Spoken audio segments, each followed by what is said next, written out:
First, to fill in the missing details of this game story a bit better, I spent the whole holiday period recording the original Resident Evil 2, plus all 4 routes in the Retwo remake, and collecting all 59 files. So yeah, this episode took forever, and I'm really sorry about that. Second, the level design in this game was revolutionary for its era. Like Rion, there are 2 protagonists, but here we also get the A/B scenario system, the first run/second run setup. So the question is, what exactly are A/B scenarios? Let me define the concept first. If you play as Claire first, then Claire is scenario A. After you clear the game, the menu asks if you want to continue as Leon. If you do, then Leon becomes scenario banned. It works the other way around too. Put simply, it's like a parallel timeline to some extent. For example, after the tanker explosion at the start, the fire separates the two. In Claire's scenario A, she enters through the RPD front gate, while Leon's scenario B enters from the back. They might contact each other via CCTV or radio once in a while, but they don't actually know what the other person is doing. Like that helicopter crash on the police station rooftop. Claire just hears a huge boom and sees it crash and block her path. But at the same time, Leon's side can actually see what caused the crash. So it helps complete the story details from different angles.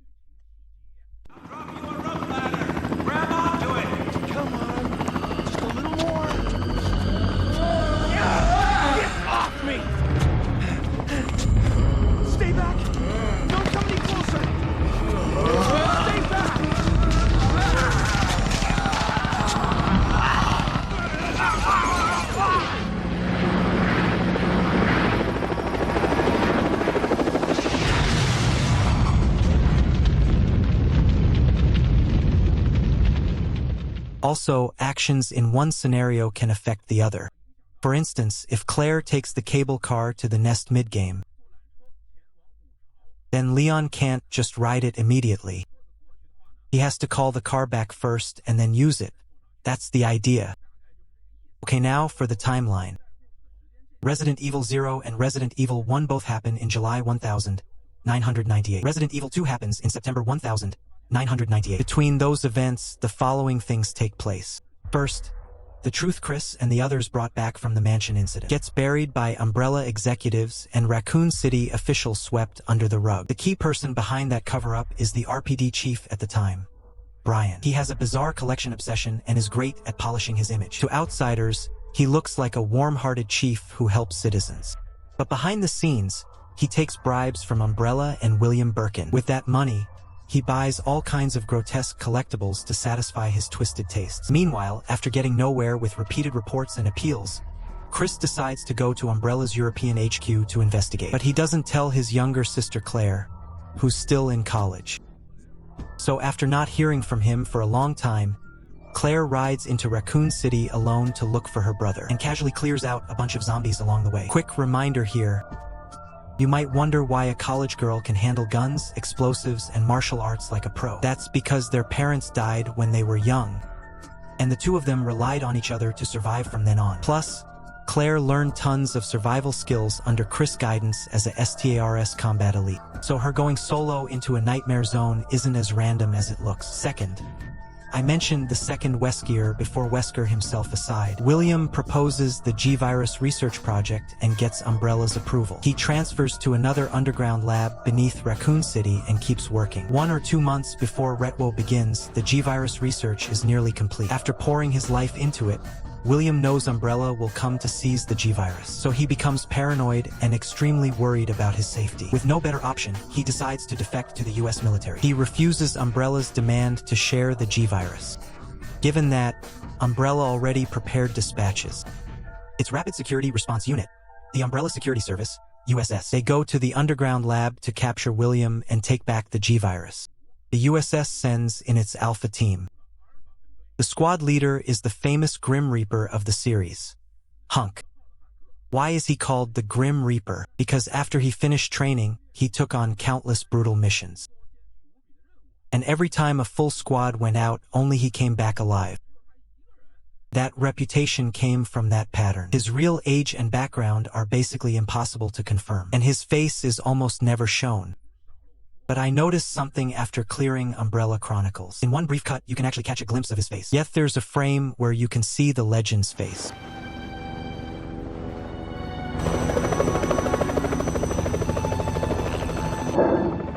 The mission objective takes priority over everything else. Holding to that principle is why I have never failed a mission. Holding to rank looks tough, that's why I have. Anyway, back on track. Alpha Team receives the mission and finds William. At this point, William is packing up both the T and G samples to run. The squad relays Umbrella's demands to him. Dr. Birkin, you'll come along with us quietly. You think I didn't know you were coming? This is my life's work. I'm not handing over anything. We have our orders, Dr. Birkin. I'll ask you one more time. Stop! Hold your fire!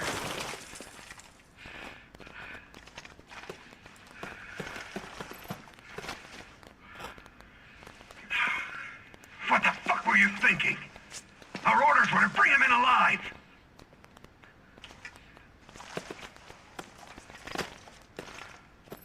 We're in, sir. But we had a snafu. Target resisted. We had to take him out. That's correct, sir. Roger that. Just the samples, then. Let's move.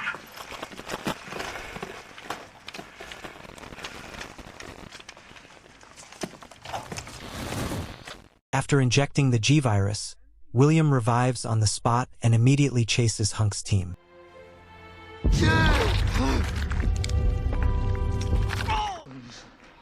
Oh, please, stop. Stop. No.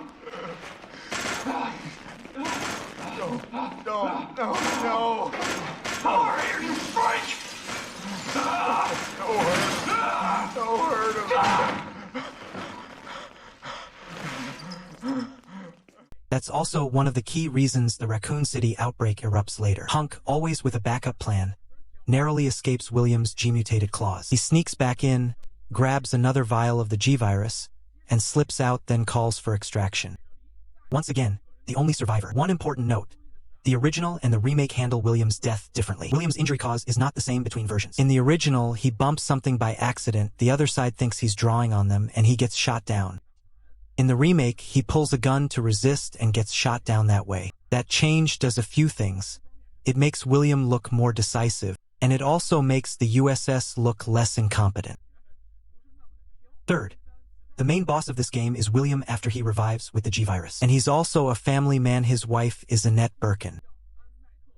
She's a researcher he met back when he was studying the T-Virus in the same department. Both of them are stubborn to the extreme, and to quote Weskier, anyone working at the Arkley lab isn't ordinary, but they're also all a bit insane. After they married, they had a daughter, Sherry Birkin. But because both parents were obsessively focused on research, they neglected Sherry. So when the outbreak spirals out of control, Sherry gets a call from her mother telling her to take shelter at the RPD. But she has no idea the police station has already fallen. On Claire's route, Sherry meets Claire and gradually starts relying on this big sister. About Sherry, one key detail is the necklace her mother gave her. In the original, that necklace has 2 layers. The first is a family photo, and the second hides a G-Virus sample. But in the remake, the necklace is never open, meaning we never actually learn what's inside it, start to finish. The only time it matters is later, when William implants a G embryo into Sherry, and Claire uses the necklace to open a case, retrieve the serum, and save her. But in my opinion, the G sample inside concept probably hasn't been retconned. It's more like Capcom just hasn't decided what else could be in there yet.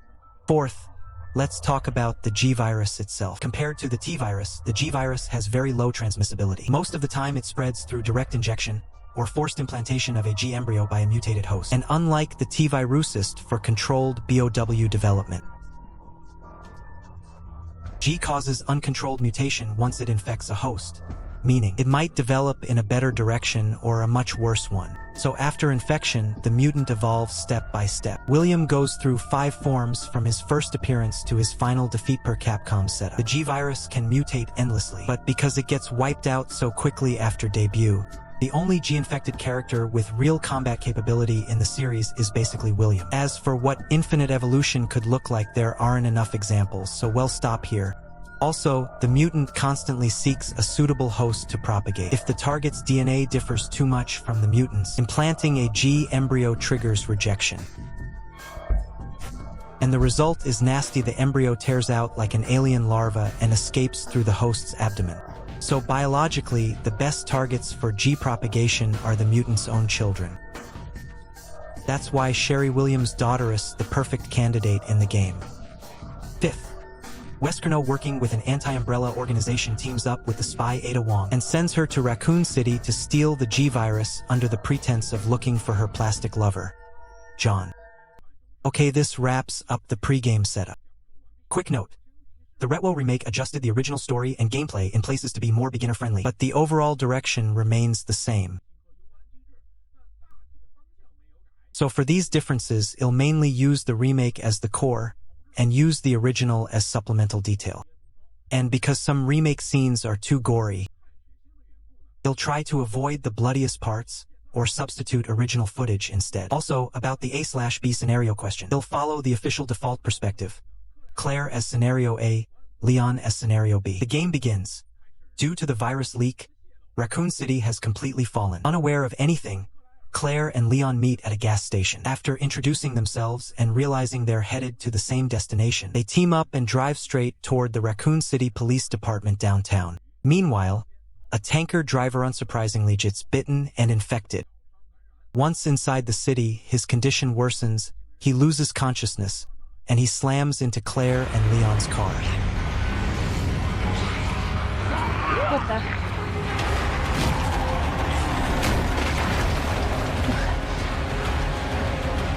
Holy shit. There, get out. Get out now! I can't! Hold on!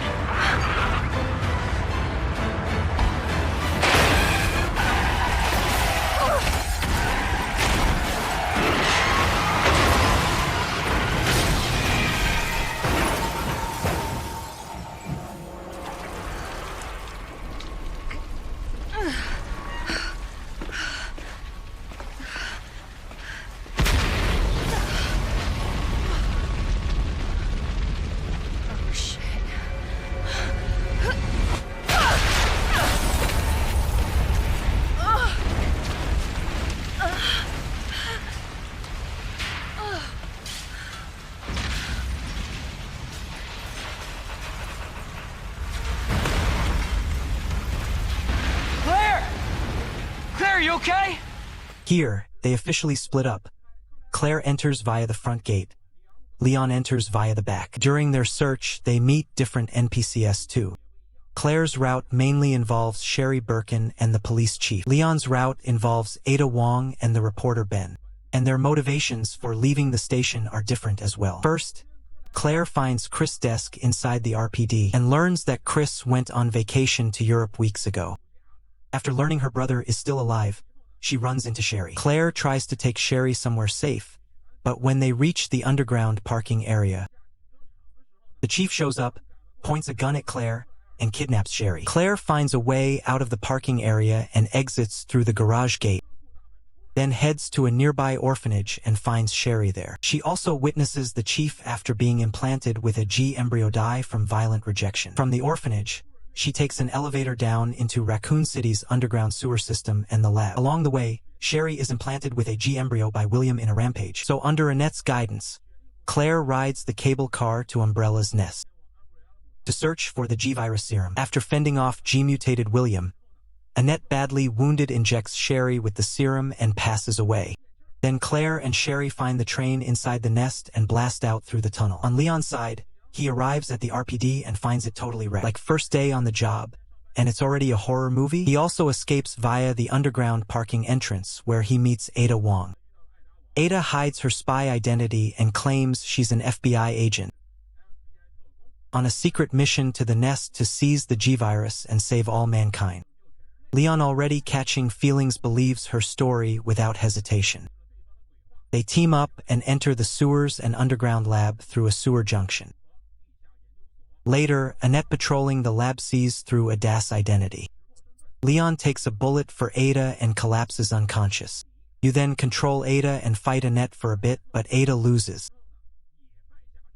Then the perspective switches back to Leon. After finding Ada, he carries her onto the cable car and follows Annette to get the G-Virus. Ada gives Leon a light kiss on the car, and Leon immediately charges ahead alone, leaving her to rest and recover. He storms into the nest and obtains the G-Virus. But after meeting Annette gravely injured by her husband, she reveals Ada's real identity.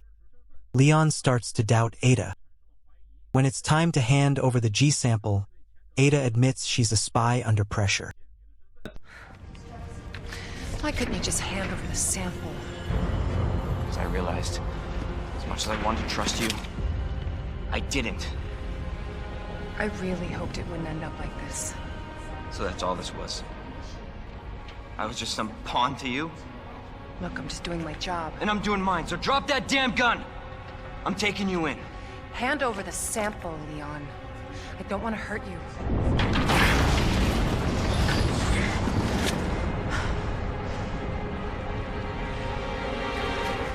And you shoot me. But I don't think you can.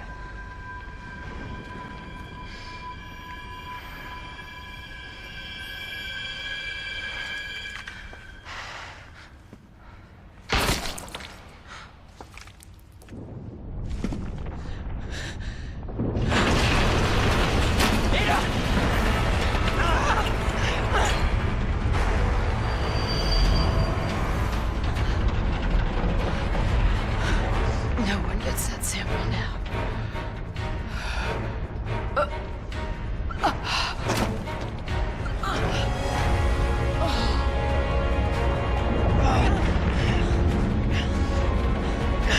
Hold on. I think I can...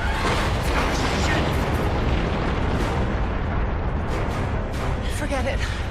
Shut up, I've got you. It's not worth it. Don't do this.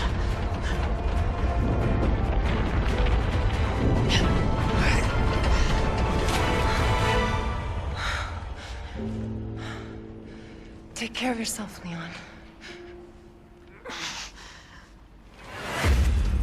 No!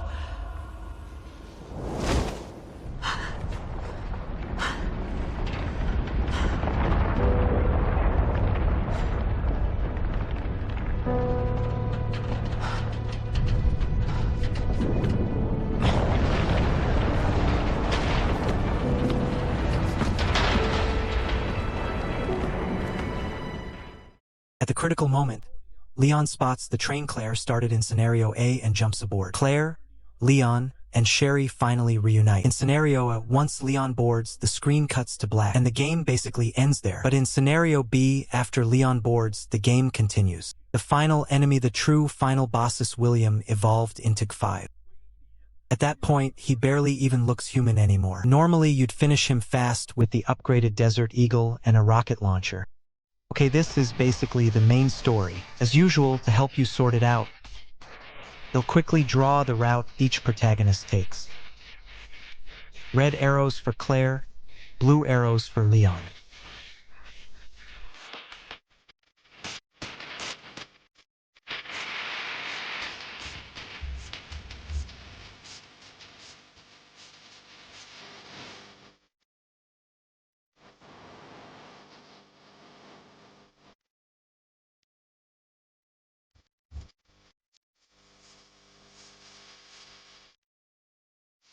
Also, let's talk about the nest's location. Honestly, I'm not sure what Capcom's exact positioning for the nest is this time, because based on multiple documents, the remake seems to intentionally elevate the nest's status, making it Umbrella's new US branch, HQ in France, US branch in Chicago. But since the remake's nest is a completely rebuilt location, it's hard to connect it cleanly to other titles. However, in the original, after you get off the tram and put Sherry in the safe room, when you step back out, You can see this exact place is the scene in ReZero where Rebecca first encounters the T1 Tyrant. The platform and the control panel in the middle are identical, and the door Leon and Claire used to enter the nest in Retwo is completely locked in ReZero. So by that logic, the nest has to be in the Arkley Mountains, and specifically around the area I circled in red, based on a partial Raccoon City map Capcom released for the series' 10th anniversary. The RPD is located in downtown Raccoon City, and that big green area to the northeast is the Arkley Mountains. In the map notes, there's a line that says,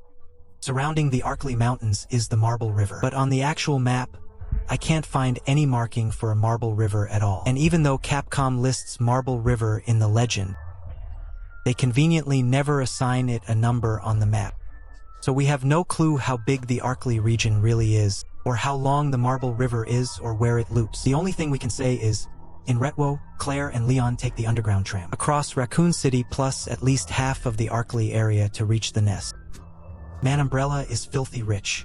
Did they hollow out the entire underground? And because the nest is built so far out, some people argue Umbrella wouldn't go that far just to run experiments. Why not just build it under Raccoon City? Maybe the platform only looks similar, and it's not actually the same as ReZero, but fundamentally it is the same, because ReZero was released after Retwo, and the writer for Retwo, ReZero, and Code Veronica was Noboru Sugimura. He was a well-known Japanese TV and video game writer. He worked on many titles, for example, the tokusatsu series Kamen Rider Black, and the game Onimusha, among others. In an interview, one of the Resident Evil directors, Hideki Kamiya, once mentioned that the inclusion of the Retwo nest-like scenes in ReZero was something Sugimura strongly insisted on, because he wanted to build a connected Resident Evil universe. And looking back, that was a very smart decision. Sadly, Sugimura passed away in 2005. If you have time, look up the behind-the-scenes stories of Resident Evil's development. They're genuinely fascinating. Now, a few more things to pay attention to. First, the tyrant in this game. If you never played the original Retwo, you might be confused by the new remake tyrant, the guy in the trench coat. Why does he show up almost as soon as you enter the RPD? Because the remake actually cuts down his original introduction. Let's look back at how the original presented him.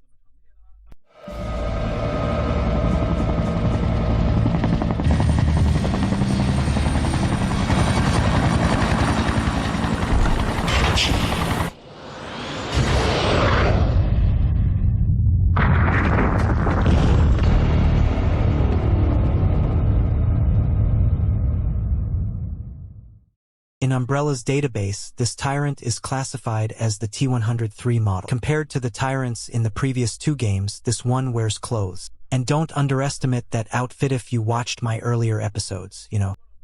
The deadliest weakness of the T1 and T2 is their many exposed organs. They're powerful, sure, but if an enemy targets the exposed heart, they won't last long. Now look at T-103's coat.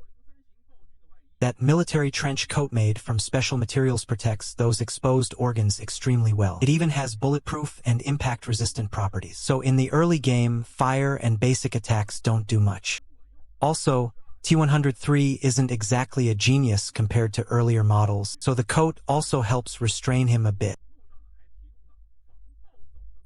So he doesn't go totally feral like the previous tyrants. Early on, you can see the trenchcoat big guy, mostly just stomping after you, barging through doors or grabbing you by the throat for a second. But in Leon's scenario B final battle, once T-103 tears off the coat, his attack power spikes, and he becomes the super tyrant, T-103. The claws come out, the heart is exposed, he gets faster, and the beast mode kicks in. Pure man energy. In Claire's scenario A, the trenchcoat tyrant doesn't last long. When Claire and Sherry take the elevator from the orphanage down to the sewers, he rushes the door and William impales him from behind with one claw. Instant game over for him. As for Leon, the super tyrant still can't escape the classic rule. One rocket, one soul. But hey, race the fun part, just like Chris in Rion. Leon's rocket launcher also shows up as a big stick falling from the sky. In Rion, that big stick was dropped by Brad, the Alpha Team pilot, who ran away and then came back at the last second. He arrived at the mansion and threw it down to save Chris and the others. But in Retwo, that big stick from the sky is delivered to Leon by Ada Wong. Wait, what? Did Ada die already? Let me tell you, Ada can't die, alright? A whole mountain of future plot still needs her. In the remake, Ada falling from that height realistically, she shouldn't survive. But in the original, her fake death setup is much more convincing. Before the final battle in the original, Annette never tells Leon who Ada really is. Ada gets critically injured fighting the trenchcoat tyrant and peacefully dies. Then slipping away afterward fits spy behavior perfectly. As for how remake Ada survives the fall and how she gets the G-sample, we have no idea what Capcom's explanation is, but the original's fake death Ada is clarified in Umbrella Chronicles. Because Sherry keeps that necklace with the G-sample on her at all times, Ada dies to get everyone away from her. And even badly wounded, she still pushes forward to report back to Westgear. No plot, just non-stop fighting and killing. In the end, she boards Umbrella's rescue helicopter and escapes Raccoon City before the nuclear strike. Speaking of which nuclear strike, what's that about? Hai just mentioned a nuclear strike. What's that about? And besides, there are still tons of events and NPCs in Raccoon City we haven't covered yet, and we haven't talked about them at all. That includes Resident Evil 3, Resident Evil, Operation Raccoon City, Outbreak File #1, Outbreak File #2, and Umbrella Darkside Chronicles. Outbreak 1, Outbreak 2, and Umbrella Darkside Chronicles. Outbreak 1, Outbreak 2, Umbrella Darkside Chronicles. But I would settle things in time, so I'll hold those back and cover them in later episodes, and keep them for later episodes. One more fun detail. In the original, when you enter the RPD front gate, there's a hallway, and you encounter Brad, the former STARS Alpha Team pilot now turned into a zombie. If you kill him using only your knife, you unlock a special outfit. The original Retwo never explained how he got hurt and became a zombie, but Re3 says Brad was stabbed by the Nemesis and infected. So in the remake, when I returned here full of hope, I didn't see zombie Brad at all, and I thought, did Capcom really cut this awesome Easter egg? But when I kept walking forward, Not exactly how I pictured breaking this in. okay, let's pause the Retwo story here. Like I said at the start, the remake adjusted parts of the original story and mechanics to be more beginner-friendly. And if you played the original, you can really feel those changes. Also, while playing, I could clearly feel the early game is packed with effort, but the further you go, the more rushed it feels. I played the original, and I even replayed it before the remake launched.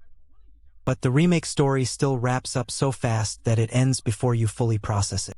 When I first played, I thought, Capcom wouldn't do veteran fans dirty like this, right? After all, Resident Evil 2 was the title that truly made the franchise famous. That's why the industry hype for a Retwo remake was so intense. For longtime fans, this remake is a little disappointing. Forget the story for a moment, just look at how the A/B scenario system differs in craftsmanship compared to the original. First, in the remake, Sherry never meets Leon even once. And after her biological parents just died, the ending cutscene suddenly has her holding Leon's hand and acting like they're one happy family. Come on, you can't write instant familiarity that hard. In the original, Sherry and Leon interact quite a few times, so at least Sherry has enough moments to know the split-hair guy is a good person. Same thing again. In the remake, Sherry collapses in the sewers after getting implanted with a G embryo, and Ada loses to Annette and also collapses in the sewers. But in A/B, you only ever see the person you're supposed to rescue on your own route. Come on, don't reuse scenes that shamelessly. Finally, the two protagonists barely interact. Most communication happens through a small number of video calls, and both routes repeatedly fight the same G-mutated William in the same locations. Even William would be like, seriously? Why do I get beaten once, crawl back up, then get beaten again by the other one? And Annette is injecting her daughter with serum on one side, then instantly runs to the other side to watch Leon and Ada's tragic goodbye. The tonal shift is way too fast. Where's the complementary A/B logic? Okay, these things are understandable. Capcom has to make money after all, cutting costs within a limited schedule to maximize profit hats business. And this setup also helps players experience more story overall. Even if the original A/B logic was far more rigorous than the remake, times have changed. If players have fun, that's what matters. And the Retwo remake's reviews and reputation are still very strong. So flaws don't hide the strengths. Despite the rushed feel and missing story details, selling 3 million copies in the first week also proved the remake was a success. That's the other side of the evidence right there.